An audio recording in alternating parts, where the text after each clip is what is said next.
Excellency, Mrs. Dr. Jing from Victoria University, respectable all my dear colleagues. It gives me a great pleasure to welcome all of you to our meeting today. I'm especially honored to welcome our distinguished guest, Mrs.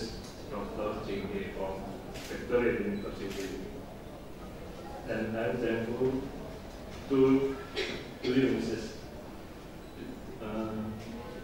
Dr. Jing.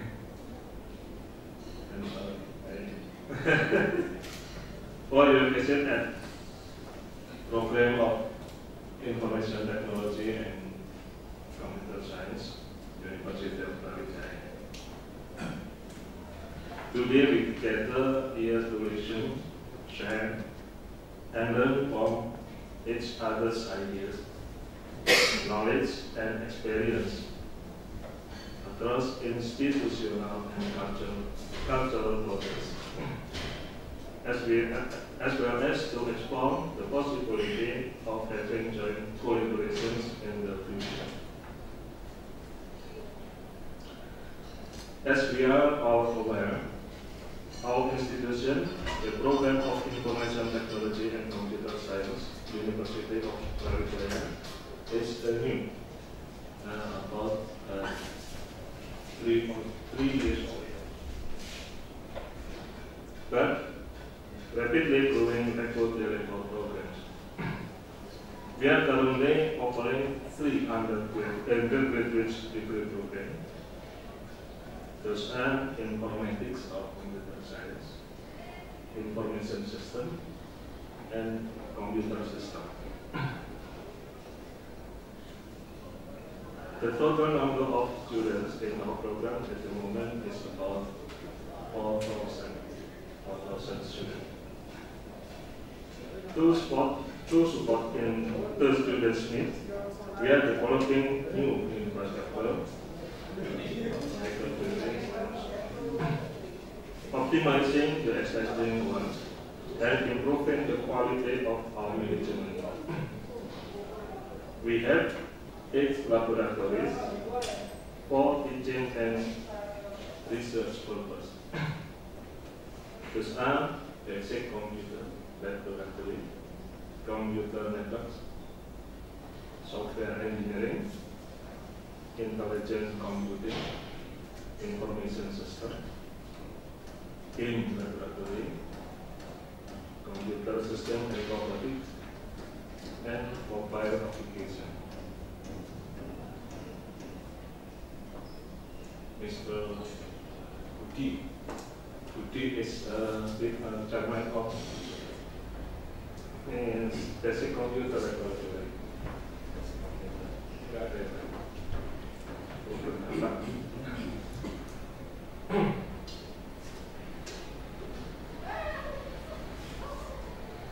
Although we are still only offering undergraduate degree program, we are committed to our vision and developing and advancing our contribution in research and social responsibility. As we are still very young, or 3 years old, there's so much to learn and to accomplish. One way to succeed is to learn from the more experienced and advanced ones, as well as to collaborate with each other. Therefore, this meeting is something we have been looking forward to. We are grateful that Mrs. Dr. Jing, as you know. Your knowledge and ideas are highly valuable to us. Once again, a very warm and healthy welcome to you. I wish to all of us fruitful and interesting sharing and discussion. Once again, thanks for your visit. My campus. Assalamualaikum warahmatullahi wabarakatuh.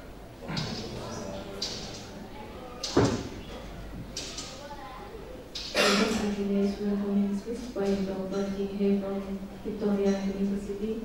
I would like to invite Dr. Jing He. Time is yours.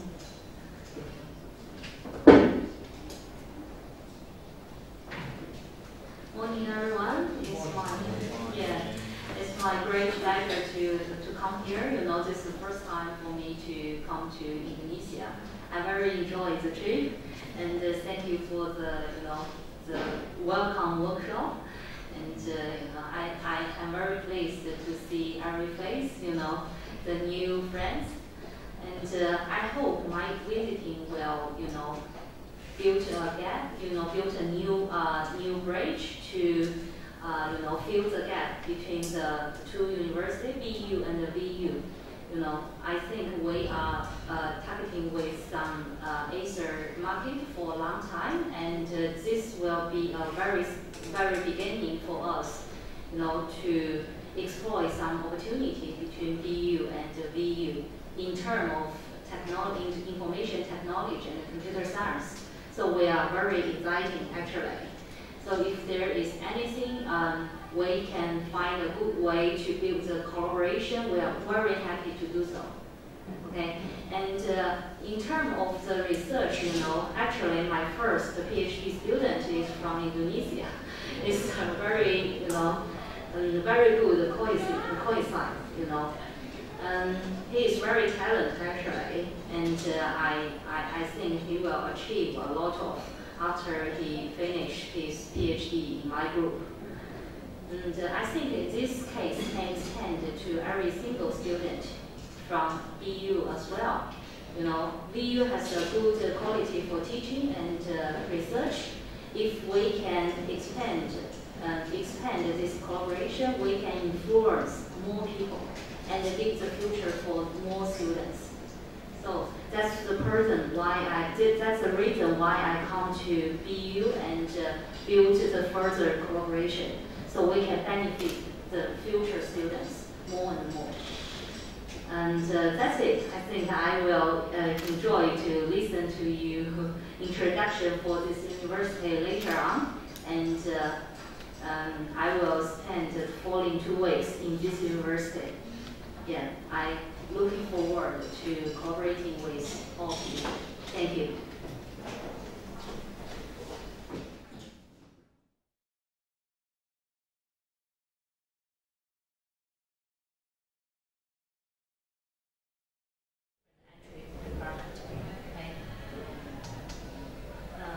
Okay, let's review the duties and the electives. This is a very important part. Can you see that? This part?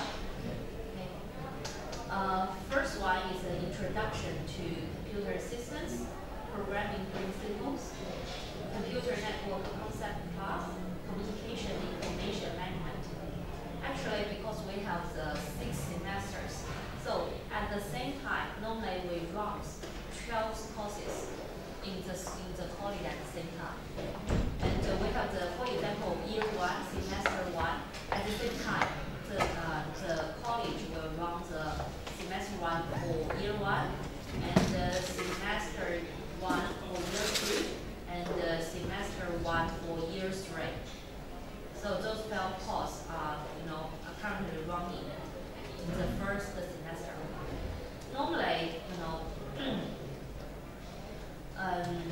for example, I can see the multi-user database systems. This is the course normally I'm in charge in the semester 2, and in semester 1, I'm teaching the computer network concepts class. I have some server administration concepts in this course. So normally for one lecture, whatever he or she is, something like he is a senior lecturer or a social professor or professor, the workload is the same. They need to basically teach 3 courses for 1 year. Yeah, and they can have enough workload. We have the 100 points for workloads. So that means if you get the 100 points, you can pass the evaluation for the individual base. But if you can't pass it, maybe you will have some trouble. with the dean. Okay. That's the whole design. And yesterday I reviewed new course design in school. I find maybe we have some gap. For example, for web design and programming, I can't find this course in this kind of course. Yeah, web design and programming. And another one is multi-user database system, because in this course we run the advanced database concepts. Maybe if you give me the unit to study, I can have a further look if they can match or not. And another thing is, I think, draw my attention is the server administration and maintenance, and active directory design and management. So those two courses basically for the Microsoft server certification, basic and advanced. So those two, I can find it very easily. So we can't match. Yeah. Others, I think it should be fine. For example, visualization in computing. Even your students don't have this, they can have because this is advanced course. As a student, if they didn't have this, they can still easily go to Victoria Institute to learn it. So basically, I'm talking about the year 2 and the year 1 course. I found that those one can't be matched. If you have a further look, you can find we only run the compulsory course now. We don't put forward some selective course in current course design. But you have a lot of optionals. So maybe adjust something from the optionals to the compulsory, and we can have the perfect match. Okay, that's a general look at our current course, and I will start from the beginning. Yeah, you want to? Yeah, I give you an example. Okay.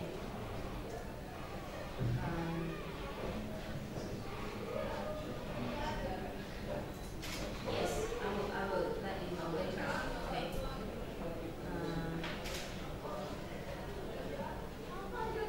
I give you an idea from the beginning how we can teach a class. Okay. For example, this is the 2015 University Academic and governors calendars. So we follow this calendar. The first week, normally we have 12 weeks for one semester. So basically we have 3 months for teaching for the half year. This is the first semester begun from end of the February. You can see next year we start from 23rd of February. So this is the week 1. You can see that, this one. And then we have the week 2, week 3 till week 12. So basically, in the middle of May, say the 22nd of May 2015, we will finish all the lecturing. After this, maybe all the examination will start from June. But as a lecturer, we are not required to attend the examination for students. Normally, we will assign other staff to monitor the examination for us. We just publish the examination papers to the staffs, and the staff will deliver the examination papers for the students. Okay, I give you an example. For example, I teach.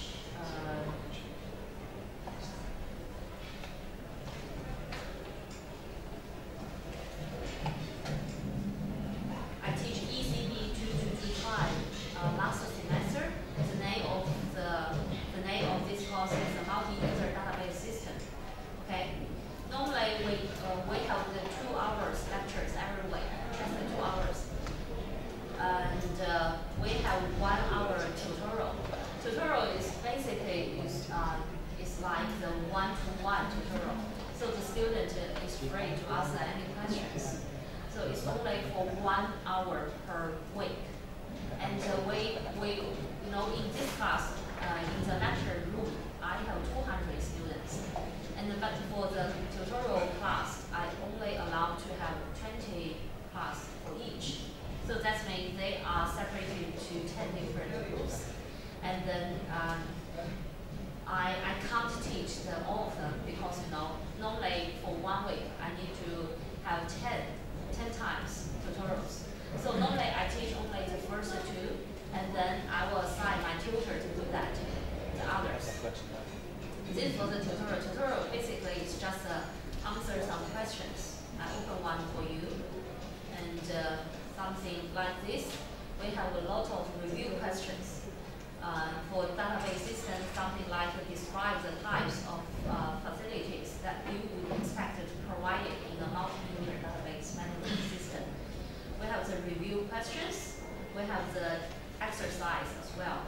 Okay, and in this class, we normally focus on the concurrency control.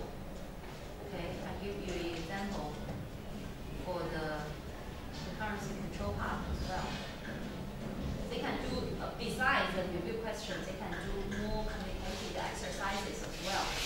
They do some ER diagram and do some concurrency control questions as well. Say we analyze the different, concurrency control of programming.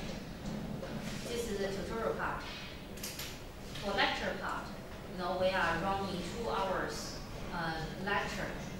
Lecture basically we are talking and the students. For example, lecture 11. So we in the tutorial just the student ask questions and I answer it, but I want to run the lectures in front of them. Then only in the lecture I will teach, and there will be the video recorder to record all my lectures. And if the student come to attend the class, they can even access to the online classroom and watch my video. So we have, normally for 2 hours, we only teach about 1.5 hours. We have some break. And we run the different quizzes as well. If we check the attendance one by one, it's time consuming. Okay, we have 200 students. I can't check who is currently take part in the class and who is not. So normally I distribute the quiz paper and I collect back, and I just give them some marks by marking the quiz, and they can show up, they can get the attendance mark. So this is the lecture. Normally at the very beginning we do the design for the unit of study. Unit of studies is somehow like a summary of this course. So it's a timeline. So that's to say in week 1, what is the content I will teach? For week 2, what kind of content I will teach in the next week. So I will do for the 12 weeks.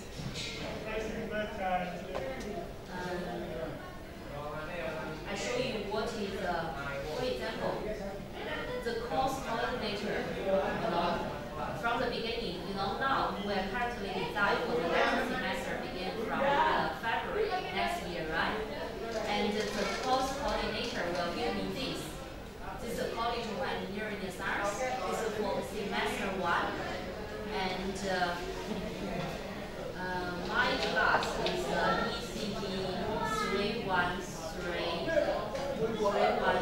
I think. I find it.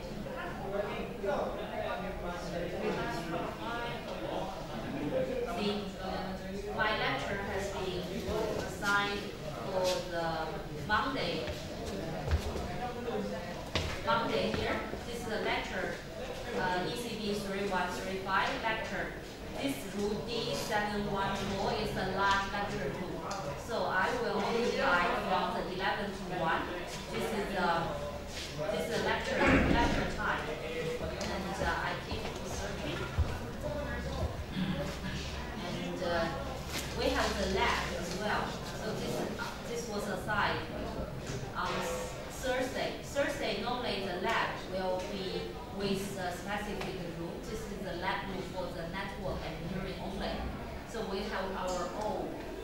lab environment rather than we will distract the Victoria University's network configuration.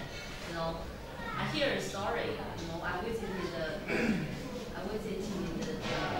Rice University in USA. They are currently running the network engineering project as well. You know, for 200 students, but they didn't make the right decision. They combined the current teaching environment with the real environment, you know, the real network in the university. One day, one student make a mistake with the configuration and all the networks in the university has crashed. So it's very bad. So basically, if we are doing the network lab, we need to build the separated environment rather than we can wait with the university's environment. So it's very important. So basically, this for the timeline for one course, and I can also show you the unit study. Okay, this is the summary for the course. Unit study guide. Here we need to leave the unit name and the code, and then we must write down all the time for the lecturing. Normally we have the 2 hours lecture, and we have the different lab time. Currently we are using the Microsoft server systems for lab. Lab is only have 2 hours per week as well. So similar with tutorial, we just have some small class for 20 students only. And then I teach the first 2, and my tutor will do the others. So we are currently running 10 classes for lab and 10 classes for tutorial as well. And if you keep going, you can find that we must list out what the strategy, what the capabilities, what the responsibility for teaching. Okay. And we must list the detailed weekly sequence here. Say, in week 1, we need to cover the different topics and activities, what's the readings and the resources, what's the assessment task. So basically, we need to list out for 12 weeks. We must submit this to the online system. We have the online, the name is a video collaborative system. You know, that's the online teaching system. We just put all the teaching materials on the website, and the students can have the easy access to download it. And we have the different assessment task descriptions, learning outcomes, and criteria as well. Normally, if we are doing the assessment, we put 20% for the lab, 20% for the tutorial, and 10% for middle term test, and others will normally occupy 40% for final examination. So we don't run the hurdles. So even one student didn't pass the middle test, they can still have the chance to make up in the final. We don't put much credit with the final examination. So I don't like it up to half, like 50%. No, it's not possible. We just put it less than 40% or something like that. So I can reflect this idea here to create my new assessment table. So different parts of the teaching will occupy different percentage in the final results.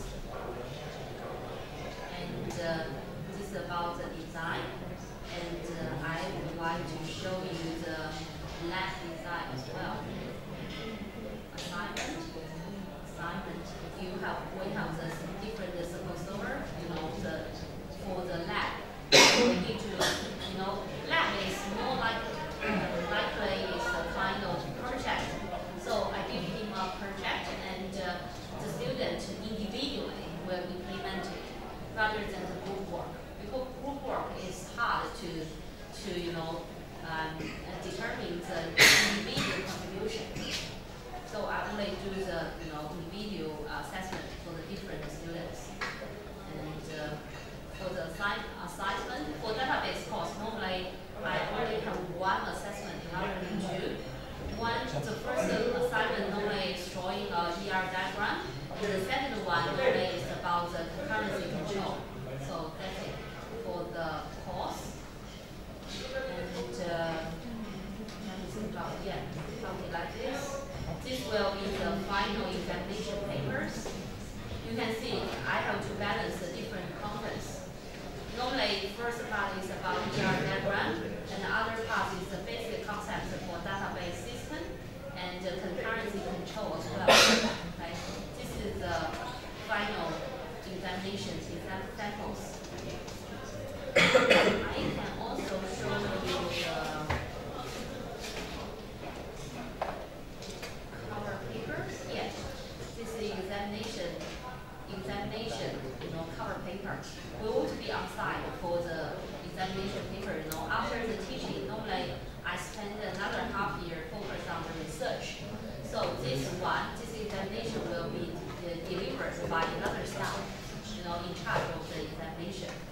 So I will allow them to use any calculators and one A4 double-sided page of notes, because in case some students have not good memory, So I allow they write down some notes, but just on one page, double-sided.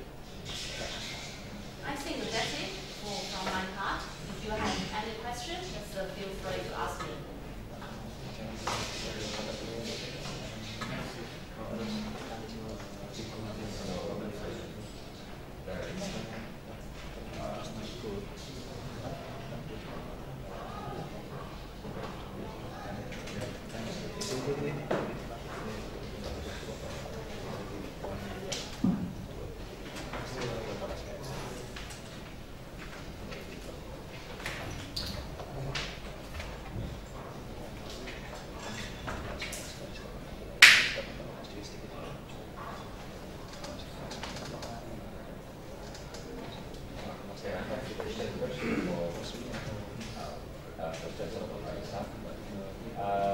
You said earlier that in the class, within 2 hours class, is it being, you take like 1.5 hours, but for the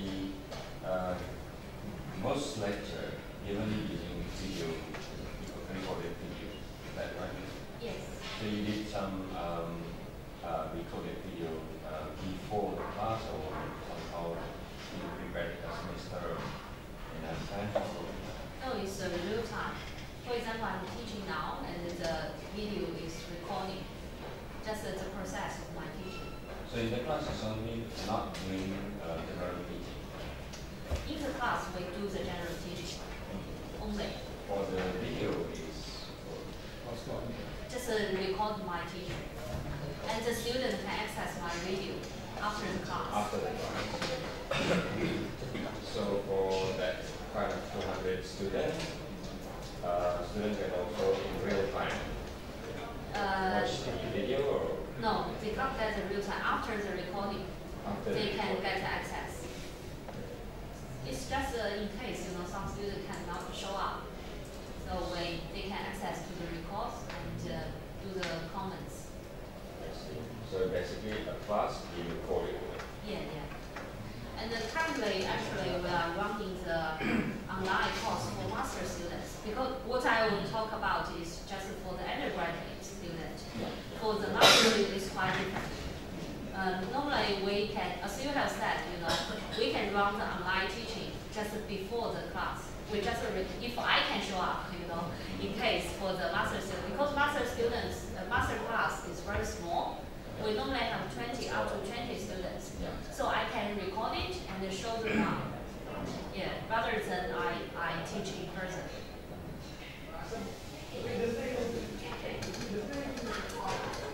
Okay, thank you for the time. Just want to ask some of the classroom you have for a semester, maybe you only have about 4 courses, right? How many credits for every courses for each semester? And then how many meetings in one semester for one course, for all the course? And then you said about the laboratorium class. Is that scheduled or free according to the every lecturer for the every course? Yeah, for the first question, normally we have 3 credits for one subject. So three credits. So if the student pass 4 courses, for one semester, and he or she can get 12 credits. Normally the tuition fee is highly connected with credits. Okay, for 3 credits, normally it costs, I think, 3,000 Australian dollars. So these 3 credits will give the students all the lecture, all the tutorial, all the labs. But the second question, the students can pick up any lab they want to attend. So for example, we have the 10 different labs running in the different time slot during the week. For example, 2 labs in Monday and 3 labs in Thursday or something like that. And the student can pick up any one within the subject. They come across the subject. For example, the student is currently undertaking the multi-user database course, and he can pick up any labs during the week, but he is not allowed to attend other labs. So it's scheduled then? Yeah, it's a fixed schedule. Is it every courses have lab class or only few courses? I think 50% of the course have the labs, because we are talking about the computer science. So every student must have the practice. I'm currently running the practice tests as well after the tutorial and labs. Say, we have finished one project of the real estate company, and in the practice test, normally I give another topic like you need to build an online database, for the maybe for faculty. So different components, but the similar concepts. Okay, so to pass the undergraduate in this computer science, how many credit students should pass? Let me count. I think 20 credits. 20 courses. 20 courses? Yeah, 20 courses. But it depends, some courses only have some small credits, something like 1 or 2, not 3. Generally, it's 3 credits for one course. So you can count. We have 6 semesters. Each semester we have 4 courses. Okay, 4 times 6 is 24. But somehow, if we have the 3 in average, we need to get 72 credits. But some course is very small, so it's not equal to 3 credits. So what's this 1 credit means in Victoria? One credit in 1 course. What is the meaning for 1 credit course in Victoria University? If we have the 1 course is only 1 credit, it's somehow like small course. I think only lasts for 4 weeks. Normally we have 12 weeks for each project, right? For each subject. So the name of the course normally like research methodology or some project management. Yeah.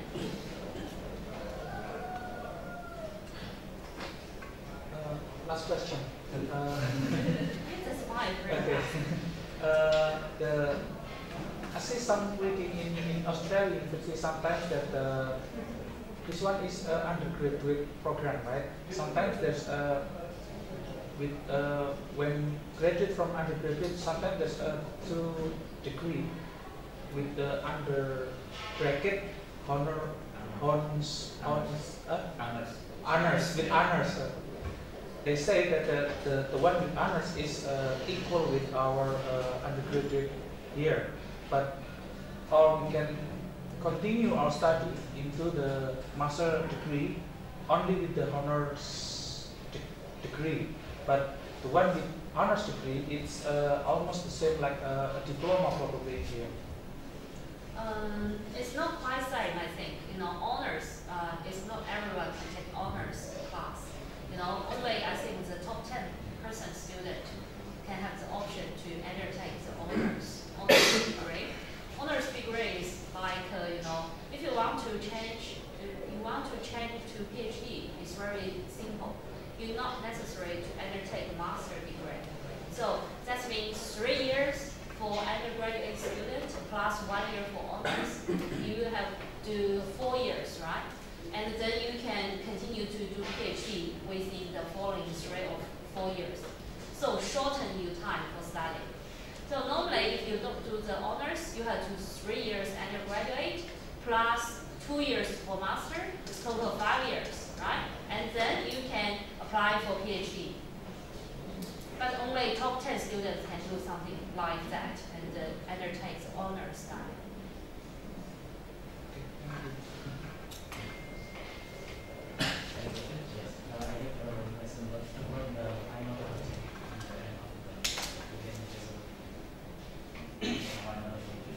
Yes, we have. We call it a minor thesis. Minor thesis, yes. But not every university do something like that. Our users do that. The bachelor student is not required to do the research. Normally, if they want to or they have interest with the research, they can do the master by research in the future. Or if they don't want to do the research, they can still undertake a master by course in the future for master study. Okay. It's very optional to have the minor thesis. Minor thesis only give you 1 or 2 credits. Okay, so if you skip this one, I don't want to do the minor thesis. Just undertake another course, give you the credits. So that's it.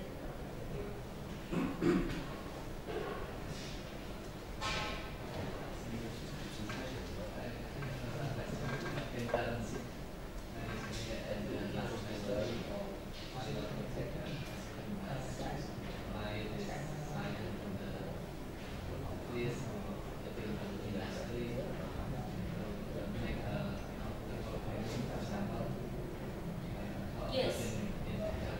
Yeah, we do. We call this program is industry program. That means for example, we have 200 students. We separate into the different groups. Somehow 3 to 5, one group, and they will create a new group, and they will work in the industry company. And then industry company will assign them a topic to finish within 12 weeks. So, and normally they need to come to the company every day, but in some cases, they are not necessary in person to attend the company. After all the project is finished, they get some credits, and then it's free for company. The company make some industry linkage with the university, and the university will offer this internship to the students, and they do some free work for the company and get some experience. This is one case. It's within the course design for bachelor degree. In other case, to meet the requirement for applying the visa, that if they want to apply for permanent residence visa in Australia, they can still have another chance. We call it a professional year. That means during the whole year, they can get the chance, like the internship, and work for that company. And the company will grant 1 professional year to the students. And this professional year can have 5 points in the immigration process. So the students will get the advantage if they want to apply Australia permanent residence visa.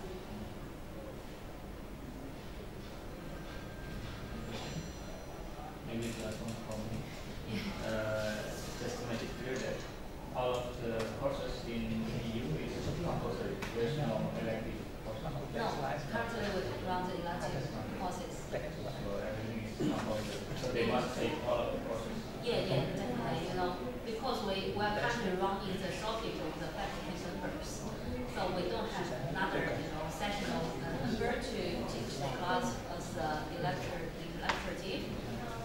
you know, maybe we are currently recruiting two more members to join our faculty. In the future, maybe we'll run the